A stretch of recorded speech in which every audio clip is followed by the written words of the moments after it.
सर्वोच्च न्यायालयाने मराठा आरक्षणाची याचिका फेटाळली आहे.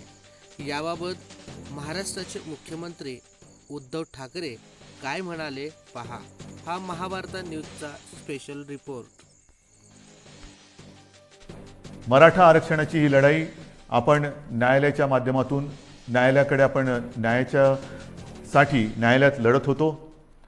आपल्याला सर्वांना कल्पना आहे की काही वर्षांपूर्वी आपल्या विधिमंडळामध्ये सर्व पक्षांनी म्हणजे तेव्हा तर शिवसेना आणि भारतीय जनता पक्षाची युतीच सत्तेमध्ये होती आणि विरोधी पक्ष म्हणजे जे आज आपले सहकारी आहेत काँग्रेस आणि राष्ट्रवादी ह्या राज्यातील प्रमुख 4 पक्षांनी आणि इतर सर्वांनी एकमुखी एकमताने मराठा समाजाला आरक्षण देण्याचा कायदा पास केला.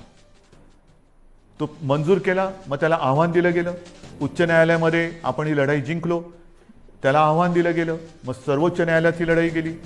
सर्वोच्च न्यायालयात ही लढाई आपण लढलो आणि दुर्दैवाने आज हा निराशाजनक निकाल ह्या अगदी लढाईच्या ऐन भरामध्ये आलेला आहे. नेमकं काय झालं? जे काही एक ढोबळमानाने निकाल आलेला आहे, कारण आता निकालपत्र ते आता हाती आलेले त्याच्यावरती आणखीन डिटेलमध्ये काम सुरू आहे, त्याचा अभ्यास सुरू आहे.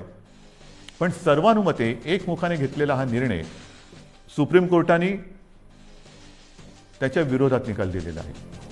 मग असं कोणीतरी म्हणालं की आम्ही जे उच्च न्यायालयात जिंकलो ते सुप्रीम कोर्टात तुम्ही हरलात, तुम्हाला लढताच आलं नाही. नाही, असं अजिबात नाही आहे. ज्या वकिलांनी आपल्याला उच्च न्यायालयामध्ये विजय प्राप्त करून दिला, बाजू मांडली, यशस्वीपणाने मांडली, तेच वकील त्याच्यात कुठेही बदल न करता किंवा त्यांच्यात अधिक काही वकिलांची आपण त्यांना मदत देऊन ही लढाई आपण अत्यंत योग्यपणाने समर्थपणाने सर्वांचं मत एकत्र घेत आपण ही लढलो आहे. पदरी निराशा आलेली आहे, पण निराश झालो किंबहुना निराश झाला तर तो महाराष्ट्र कसला. मी खास करून मराठा समाजाला एक वेगळ्या दृष्टीने धन्यवाद देतो आहे की त्यांनी फार समंजसपणाने हा निर्णय जो आहे हा ऐकलेला आहे. कुठेही थैथयाट केला नाही, आदळआपट केली नाही. त्याच्याबद्दल मी तमाम माझ्या मराठा समाजातील माता भगिनींना, बांधवांना हात जोडून धन्यवाद देतो आहे. आणि त्यांच्या नेत्यांनी सुद्धा मी विशेष उल्लेख करेन, छत्रपती संभाजीराजे यांनी सुद्धा अत्यंत समंजस्याने आपली प्रतिक्रिया दिलेली आहे. हे दिवस लढाईचे नाही आहेत, निदान आपल्या तरी नाही आहेत, कारण सरकार आणि आपली भूमिका एक आहे. जर सरकार ह्या निर्णयाच्या म्हणजे आरक्षणाच्या विरोधात असतं तर लढाई मी समजू शकत असतो. पण सरकार आपल्यासाठी लढतंय, आपली बाजू मजबूतीने सुप्रीम कोर्टात मांडते किंवा ती मांडली, आणि तरीसुद्धा हा एक निराशाजनक निर्णय आल्यानंतर मला असं वाटतं अजूनही लढाई संपलेली नाही आहे. कारण लढाई केव्हा संपते? सगळं काही अंधार पसरतो तेव्हा. आज माननीय सर्वोच्च न्यायालयाने आपल्याला हा निकाल देत असताना म्हणजे त्यांनी सांगितलं की हा तुमचा अधिकारच नाही आहे. जे एक कमिशन, गायकवाड कमिशन आपण नेमलं होतं, त्याच्या शिफारशीसुद्धा त्यांनी सांगितलं की त्यासुद्धा त्यांनी बाजूला ठेवलेल्या आहेत. मग काय करायचं नेमकं? आता काय करणार तुम्ही म्हणता ही लढाई संपलेली नाही. मग सर्वोच्च न्यायालयाने निकाल दिल्यानंतर सुद्धा पुढे काय? आता पुढे आहे सर्वोच्च न्यायालयाने निकाल देताना मला असं वाटतं पुढचा मार्ग दाखवलेला आहे की कुठे न्याय मिळेल आपल्याला, हे सर्वोच्च न्यायालयाने दाखवलेलं आहे. कारण सर्वोच्च न्यायालयाने सांगितलं की आरक्षण देणं, मग बाकीचे किचकटपणात मी जात नाही आहे. अशोकरावांनी अत्यंत व्यवस्थितपणाने दुपारी पत्रकार परिषद घेऊन एक व्यवस्थित बाजू मांडलेली आहे, कारण त्यांनी या विषयावरती गाढा अभ्यास केलेला आहे. गेले काही महिने, 1-1.5 वर्ष माननीय अशोकरावांनी किती बैठका याच्यासाठी घेतल्या असतील, किती जणांशी बोलले असतील, किती जणांशी चर्चा केली असेल, हे त्यांनाच माहिती. आणि त्यांनी आज दुपारी अत्यंत व्यवस्थित समर्पक शब्दामध्ये जे काही आरोप प्रत्यारोप असतील त्याला उत्तरं दिलेली आहेत आणि आपली बाजूसुद्धा व्यवस्थित मांडलेली आहे, ती आपल्यासमोर आलेली आहे. म्हणून मी ते परत त्याच्यात बोलणार नाही आहे. पण सर्वोच्च न्यायालयाने जे सांगितलं की हा निर्णय घेण्याचा अधिकार हा राज्य सरकारचा नाही, मग कोणाचा आहे? तर हा अधिकार केंद्र सरकारचा आणि माननीय राष्ट्रपतींचा आहे. हा एक मोठा मार्ग त्यांनी दाखवलेला आहे.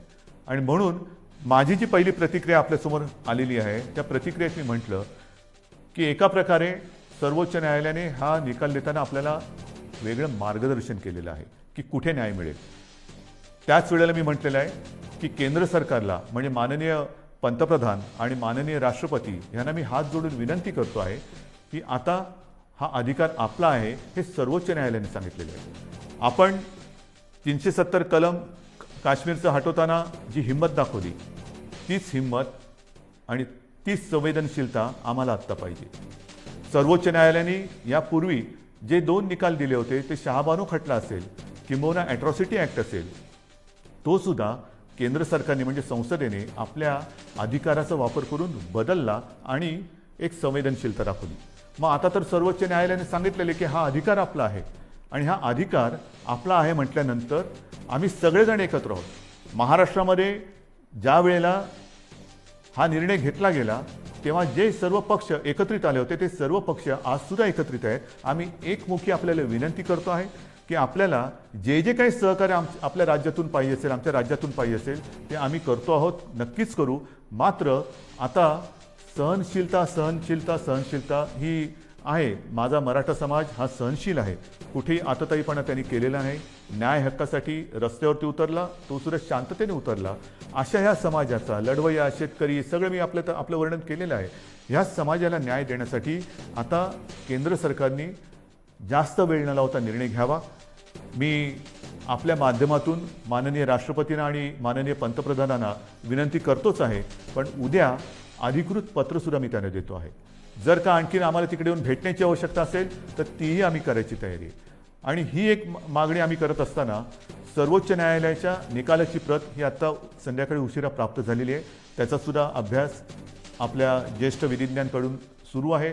ज्येष्ठ वकिलांची एक मी म्हणेन फौज, कारण समिती फार छोटा शब्द झाला, फौज हे आपल्यासोबत आहे. त्यांच्यासोबत आजपर्यंतसुद्धा विचारविनिमय केलेला आहे. आता मात्र सर्वोच्च न्यायालयाची ही प्रत प्राप्त झाल्यानंतर त्याचा अभ्यास सुरू झालेला आहे. त्याच्यात आणखीन काही मार्ग दाखवलेत का तेही बघतो. त्याच्यानंतर नेमकं निकालामध्ये म्हटलेलं काय आहे, आपल्या मर्यादा काय आहेत तेही आपण बघतो आहोत.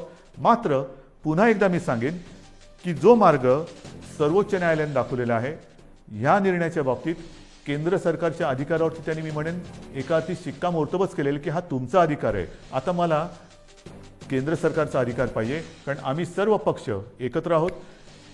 मराठा समाज आणि आम्ही आणि माझ्या महाराष्ट्रातले सगळे समाज हे सगळे एकत्र आहोत. ही मागणी केवळ एका समाजाची नाही तर न्याय हक्काची मागणी ही महाराष्ट्राची आहे आणि तिचा अनादर केंद्र सरकार, माननीय पंतप्रधान आणि माननीय राष्ट्रपती करणार नाहीत ही मला खात्री आहे, हा मला आत्मविश्वास आहे.